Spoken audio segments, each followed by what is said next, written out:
This is World Baseball Network. My name is Matthew Tallarini with the President and CEO of the Tampa Baseball Museum, Chantal Hevia. Chantal, how does it feel to be part of such rich history in Tampa? It is an absolute privilege to catalog and share and celebrate 135 years of our local baseball history right here in Tampa. And what's the significance of the 89 players that have embodied just their role surfacing on the major league level and just crossed paths with so many fields in Tampa and other coaches too that came from Tampa? I'm told that 89 players from Tampa or from any city is a very high number. And that concentration and the numbers of players, and that doesn't include minor league players and all other people involved in baseball, but just the major league players, that gives you an idea of how rich our history is and how important baseball was to the community of Tampa. And to have this staple at Al López's house, who is the first professional baseball player to reach the major leagues coming out of the Tampa, Florida area, how does it recognize just the history of the sport within its own? Well, Al López was born in Tampa, actually here in Ybor City where the museum is located. And Ybor City is really the heart of where Tampa grew. Baseball became important because of the cigar industry that arrived here in 1886. And in 1887, Cubans started sharing their love of baseball with other immigrants who came here to work in the cigar industry. So that's a far piece from when Al became a player, but his parents were Spanish immigrants who arrived to work in the cigar industry. And he, as a child, knew that he didn't want to go into the cigar industry. He wanted to play baseball. He loved it. So when he got his first paying job in baseball, he even said, "I want to play for free." But Al was our very first major league player, manager, and ultimately Hall of Fame inductee. So in the museum, we have a wall of signed baseballs representing one of each of the 89 players. And Al, of course, is at the very top left. But those who follow him, even in the same row of 10, are people that were inspired by Al. The son of immigrants who came to work in the cigar industry became a big baseball player. If Al can do it, so can we. So he inspired people like Tony La Russa and Pinella to also know that they could become players. And they were also very talented. But you know, they started in the sandlots. They started in the streets playing baseball. And this amazing talent from this area just grew. And just all the other organizations too that have had their spring training stadiums here. Plant Field was one of the first iconic stadiums where multiple major league teams were housed during the turn of the century. What does it mean to have such a rich history outside of the Tampa Bay Rays? That is absolutely memorialized in our Tampa history. Plant Field, which is now on the campus, which was near the campus of the University of Tampa. It wasn't that at the time, but Plant Field was where Babe Ruth hit one of his longest home runs. It's still memorialized right there. The number of players and the kinds of players that came here for spring training beginning in 1913, which was one of the earliest spring training traditions in Florida. That is so much a part of our early history. And you know, you're looking at a period of from when we had the first baseball team formed by the Cubans in 1887 to 1913 when spring training came here to 1928 when Al López became an MLB player playing his first game. That's a very short period for all these iconic things to happen.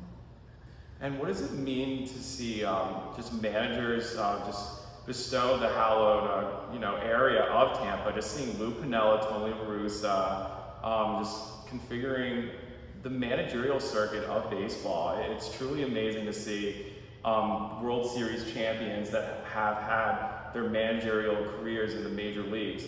What does it mean to have a community ambassador like Lou Pinella help out for the museum? Lou has been absolutely on board with us from day one. He was our first donor of artifacts, giving us his favorite glove that's 10 years old, bat signed by all the Yankees, and a ball signed by the Yankees, and many other things.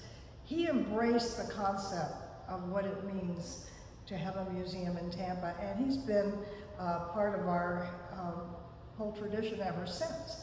He threw out the first pitch at our opening day at the Baseball Museum. He has been honorary host of a number of things.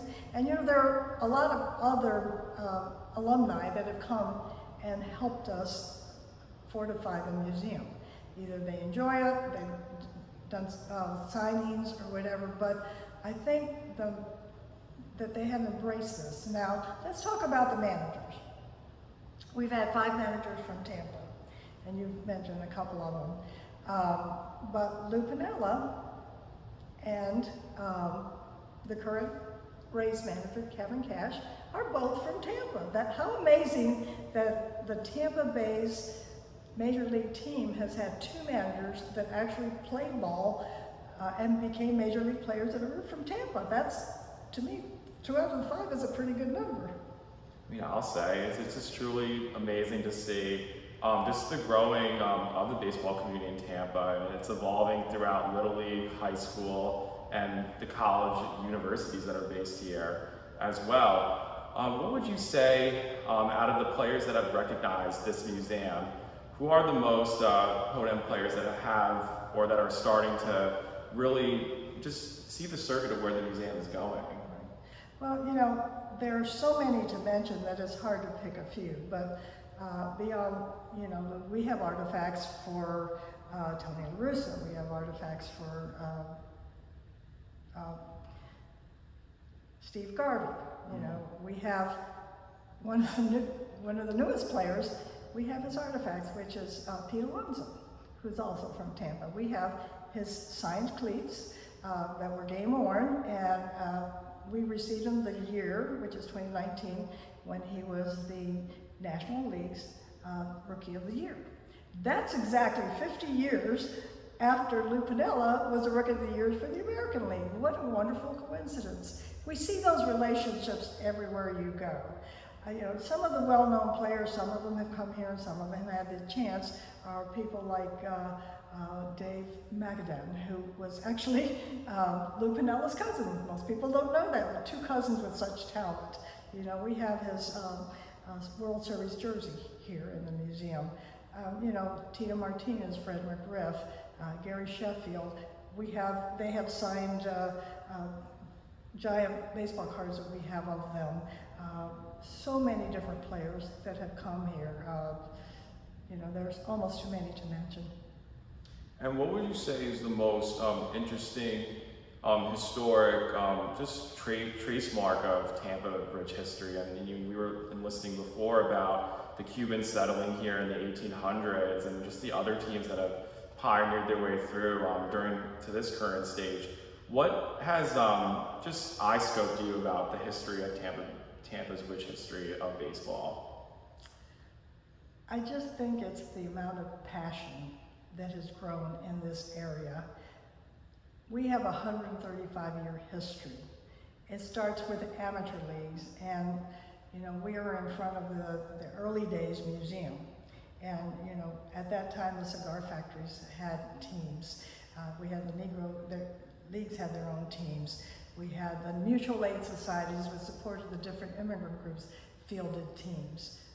It was just so much a part of our community to go to a Sunday game. And you know, if you look at our pictures, you see all these people beautifully dressed out standing in a field because they didn't even have stands in, watching a game. It was the hottest thing in town. I think one of the kind of fun things in our museum is that we have a little replica of Al López Field. And Al actually spring trained the White Sox there, amongst other teams that play there. People used to love to go to those games on Sunday. You can just see from the crowds in the pictures that are wanting to come in. It's really exciting that he had his own field. Now, an interesting little story that I've been told, I don't know if it's a factoid or truth, but one time, you know, he was at a game and the umpire said, "You get out of here." You know, he was not happy about something. And, you know, Al said, "You can't kick me out of my own ballpark. It's got my name on it." And I said, "You out of here." That's interesting. There's a lot of I'm sure there are a lot of factoid stories about that. Stature. Yeah, it's all within its own trace. But yeah, what has been some of the gifts that the Tampa Bay Rays have settled with the museum itself over the last few years? Well, the Rays have, first of all, they're one of our naming rights donors, and so they have contributed to the museum really since day one. We have a very nice exhibit about them with artifacts, including ones that they created for their game in Cuba when they played the Havana Cubans. So one of the cool things is we have this crystal ball from Tiffany that commemorates that particular series. You know, they just have been so supportive. They've used the museum when it was empty to make announcements. Not too long ago, they brought a group of community leaders here. So I think they kind of consider this a little bit their home. And I think one of the things that's most valuable to us this season, because we've only been open, we haven't even been open quite a year yet. It'll be a year in September 25th. They created a 22-minute video of the Baseball Museum, and you know, Matt Silverman is on it, and Tricia Whitaker. And it has been so valuable for them to play this over and over and over on Rays All Access. And people come into the museum and say, "Hey, we saw you on Rays Access, and so we wanted to come in." So what we really hope is that through the Rays and through all the other organizations we interface with, that people will recognize how fun this museum is, how much you can enjoy it in a short period of time, and visit us. How neat is it to see the Tampa Tarpons now renaming back to the original Tampa Tarpons that you stated earlier from the tour exhibit? What has been the biggest contribution also to see what the New York Yankees have done with Steinbrenner Field on renaming the Tampa Tarpons? Right. Well, it's kind of interesting that when we started collecting artifacts, we did a call to the community, and they donated, because we don't buy artifacts, they donated about 1,500 artifacts, some of which, many of which are in the museum. But it was interesting that the most artifacts collected came from Tampa Tarpons. So it tells us how important that team was to the community. Now here come along the Tampa Yankees, and they did rename it. They did rename the Tampa Tarpons the Tampa Yankees in 2018 to connect to the community. Ironically, Steinbrenner Field is directly across the street from what Al López Field used to be. So, you know, basically that whole area of baseball is still there, just in a slightly different format now. Yeah, it's truly neat to see, even with the Rays down the road in Port Charlotte, and still being on the west side of Florida, it's a big versatile experience that a lot of baseball fans should sure cherish during the next few months of spring training back in during the 2023 campaign. So yeah, it's cool to see a lot of the history that is involved with the other organizations, not just the Tampa Bay Rays. I mean, the Philadelphia Phillies, the Chicago Cubs, I mean, the list goes on. The Chicago White Sox, they were at Al López Field during the 1950s stint. That's correct. So it's just cool to see that parameter of Tampa baseball still blossoming. And you know, just because Al López is our icon, our hero, I think it's interesting to note that Al never had a losing season as a manager. He won a pennant for the White Sox and another one for the Indians. He didn't win a World Series, but he never had a losing season. Very interesting to know. I mean, is he the only manager to not have a losing season as a managerial career? I mean, we just have to look. We have to look at all the records to counter that. I mean, it's just so neat to even still be in Cooperstown, and bestow on having a winning season, having winning seasons during your managerial career. Right. I'd like to mention, because we did talk about who's in Cooperstown, and in addition to Al, who was Tampa's first inductee to Cooperstown. He was also the second Hispanic. And Roberto Clemente was the first. And there was only 4 years apart. Roberto was first inducted, and then 4 years later, Al was, primarily for his management record. But I think it's interesting to see that connection nationally as well as locally. We've had 2 other inductees to the Hall of Fame, and one of them is, of course, Wade Boggs, and the other one is Tony La Russa. So, even here we have 3 Baseball Hallmark of Fame inductees. Yeah, it's truly neat to also see the other players that were after Al and Clemente. Martin Dihigo, interesting name. He was the Cuban maestro player that played in the Negro Leagues and also in the premier winter leagues in Cuba. Juan Marichal, who was one of the most dominant pitchers during the late 50s and 60s. The list just goes on about where the game is going to go internationally. And sure, for Tampa, it's a hotbed to see a lot of the players that are blossoming, even playing throughout the major league circuit and overseas. What would you say is the most just eye-opening, charismatic stories that you have heard from legends from the Tampa area? There are absolutely so many. Absolutely so many. To me, it's the relationships that I see in that wall representing our major league players. I see that fathers and sons are now represented, cousins are represented on that wall. To me, it's just so interesting, the relationship of the actual people who played and succeeded here. Additionally, we haven't talked about the coaches and so many others that are involved in the game that also have relationships to these iconic people. So I don't know if I can just pick one thing that's super exciting. I think the biggest thing is that we've been having this history that began 135 years ago. Yeah, for sure. It just trace marks it after even the turn of the century. We're seeing a lot of other teams being surfaced. Also, and to my right, there's just a lot of legends that should be noticed. Shushu Worth, playing in the All-American Girls League, a Tampa native that you mentioned. Actually, she was born right here in Ybor City, so she was born in the same area. It's not an actual city, but an area of Tampa that Al López was born in. What a coincidence.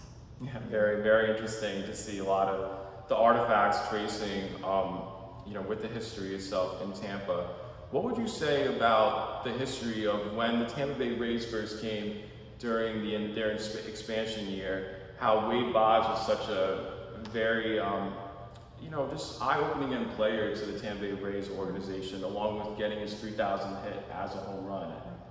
Well, I think, when people want to talk to and engage with MLB alumni, we know that Wade Boggs is one of the ones that they absolutely want to follow.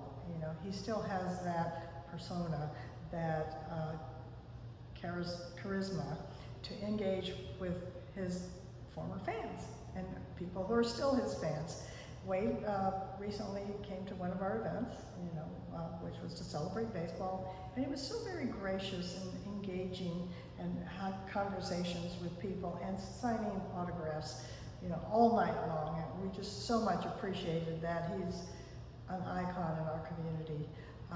It was kind of fun to see Lou Pinella and Wade Boggs at the same event go on stage and banter for about 30 minutes, joking about very specific incidences that happened during their careers that might have involved both of them. Yeah, for sure. I mean, it's just, the list goes on about the stories they can tell. And I mean, just seeing the former Major League players that stand out for me, Steve Garvey, you mentioned before, Gary Sheffield, Fred McGriff, Luis Gonzalez. What has been the most just admiration time frame of just seeing these players evolve throughout their Major League careers? And also, what has their Major League career stand out for the Tampa community themselves? People come to the museum who remember them playing and remember their history and maybe even knew them. They were simply part of the community. And it's always interesting to have other people convey their memories, their knowledge of their histories, and how much they admire these players. Not just because they were great players, but who they are in the community and who they continue to be today, whether they're still involved in baseball or simply have retired and are enjoying their lives. Yeah, it's really amazing to see even the history. I just found out earlier today that Luis Gonzalez was one of the first players when he played for the Detroit Tigers that hit the first home run at Tropicana Field. So it's neat to have a lot of this history confined within the Tampa Bay area, and along with the newcomers that are now staging towards their MLB career, Pete Alonso, for example, and many others as well. I need to mention, and I don't have their names in front of me, but I do need to mention that at the end of this baseball season, we will induct 3 more players into our collection that represents Major League Baseball in Tampa. And we will do that to make the number of balls and Major League players now grows to 92. It has grown incredibly fast. If you look at the top row of balls, which are 10 balls, you go from Al López in 1928 to Steve Garvey 1969. 40 years. When you look at the bottom row, and it's only 4 years between 2018 and 2021.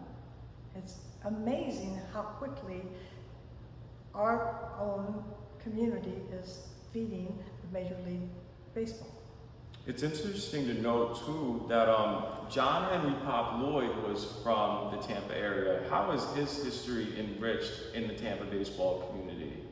You know, it's something that I keep hearing about, particularly because he's just been inducted into the Hall of Fame. We have writers from Tampa, Wes Singletary, we have our new staff member, Josh Weaver, who have all written about him.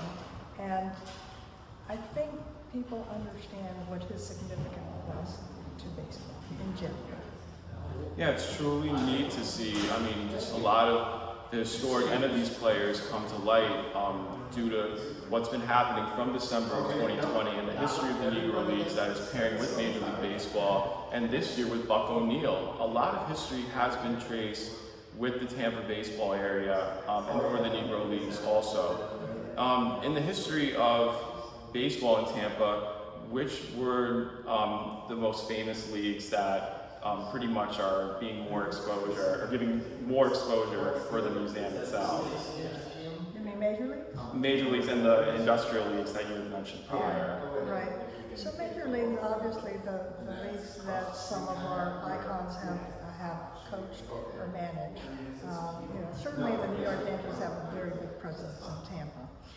And you know, people like Aaron Judge have really, you know, we're here in the minor leagues with the Tampa Yankees. And so others like Robin Cano were here as well. And you have the teams that Al coached, or Al managed. You have the New York Yankees with Pinella, and you know, our own Kevin Cash with the Rays is from Tampa. So there are so many different people that have come from Tampa, and you know, it's almost impossible to name them all. And to the right of me, there's also a league called the Intersocial League that pretty much migrated out of a lot of workers, you know, from other countries during the turn of the century. What has that history embarked on with Tampa baseball? Well, to explain a little bit, the Intersocial Leagues were named after the social club, which were also mutual aid societies. Back in 1886, and shortly thereafter, when all the immigrant groups from Spain, Cuba, Sicily, and other countries came here, they built these beautiful clubs out of, you know, pennies of membership dues to support those ethnic groups. And they became engaged in baseball, partly because you know, it was the cigar industry that brought it to it. The Cubans shared their passion. And so they then each fielded their own teams, and it wasn't just the mutual aid societies, and Intersocial Leagues was also like the Elks Club and other clubs like that. But that also was a very big and exciting aspect of Tampa's history. You asked me also about the cigar factory leagues, and a major, major owners of major factories like Mr. Ray came together with other businessmen to form the Cigar Factories League. And it was to keep the cigar workers happy. It was to provide recreation for the community. It was at a time when already baseball was becoming very important to our community. So those cigar factory leagues, and we have great pictures of the teams, were such a big part of this community. And what does it mean to Tampa, University of Tampa, to still have Al López's legacy enshrined in their athletics department? How does it feel to just embrace the history that Al has brought to the University of Tampa and the Tampa community? Well, University of Tampa enshrined Tino Martinez's legacy there. And in fact, his brother played minor league as well, Tino Martinez. But so Al did not have an association with the University of Tampa, at least in terms of the player. He played for Jesuit High School, which also has contributed several professional players, not the least of which is Lance McCullers and López father and son. So it's a Jesuit that Al López is enshrined. Very interesting to note on that. And yeah, Tino Martinez, one-of-a-kind baseball player too with the New York Yankees. How has his legacy embraced so much for Tampa baseball? Well, those that are from here, and he grew up in West Tampa, which is a similar community, Ybor City, also built on the cigar industry. Everybody knows Tino. When we talk about the Baseball Museum, everybody says, "Oh, I know Tino." It's amazing how many people know Tino. He must have been all day shaking hands. Right. Because it seems that his name comes up right at the top of the list when you're talking about baseball from Tampa. I think it's because he's very personal. He did go to the University of Tampa, so even his college career is local. And I think people have just embraced him. I must say, yeah, it's definitely cool to see that he did play for the Tampa Bay Rays the last 2 years of his career, and he's still a special advisor with the Yankees when abouts they're down here for spring training. So very interesting to note that, yeah, he has been given back to the community, and I hope for years to come with the Tampa Museum that a lot of legends here will see the history that is just evolving right in front of our eyes, and the research, like we said before, it is a rabbit hole after all, and it's good to see all levels be enshrined into one side of our sport. We expect and want to continue to go down the rabbit hole. I could spend the rest of my life, just researching this local history. But it is so exciting that people from Tampa are interested in it, and people come from so many different states. When they're visiting Tampa, they come to the Baseball Museum. They discover us and say, "Oh, we looked it up and we found this museum. It's baseball. We love baseball, so we wanted to know what happened in Tampa." And so it's very rewarding to fulfill the passions of baseball fans from both near and far. Yeah, I must say, it's truly amazing to keep, just looking up the history of a lot of major cities in our country that are still digressing with the sport itself, and just the revival of what, we can to surface so many greats that have touched many fields in Tampa. Well, without any ado, my name is Matthew Tallarini from World Baseball Network, here with the President and CEO of the Tampa Baseball Museum, Chantal Hevia.